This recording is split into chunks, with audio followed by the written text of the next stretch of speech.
Mark and Susan. The winner of the box office this past weekend was not the 10th movie in a billion-dollar horror film franchise, nor was it the sci-fi film with a $100 million budget.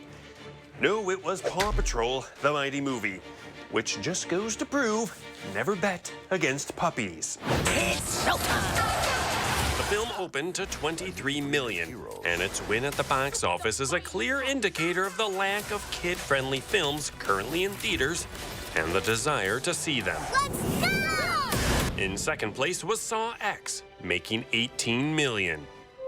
The cancer is still spreading. I'm afraid there's nothing else we can do. There is one person who might be able to help. This time around, we go back in time, where Tobin Bell plays John Kramer, a.k.a. Jigsaw, the twisted mind behind punishing bad people with horrific traps. I'd like to play a game. Taking place between Saw 1 and Saw 2, Kramer heads down to Mexico to pay for an experimental medical procedure and finds out he's been scammed. The tumor was never removed. How much time do I have? Months, at best. What else is a Jigsaw to do but put the scammers in a sick, sick game? Look, if you like the Saw movies, you know what you're getting yourself into.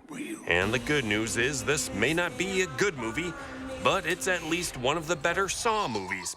And for fans of the franchise only, it's worth seeing. Please, don't hesitate. In third place at the box office is The Creator, making a disappointing $14 million. 10 years ago today, the artificial intelligence created to protect us detonated a nuclear warhead in Los Angeles. This is a fight for our very existence. It's the future, and humanity is at war with AI and robots. John David Washington plays a man sent to find the ultimate weapon, but when it's in the form of a child who may have clues to his wife's whereabouts, he goes on the run. Whoever has that kid wins the war.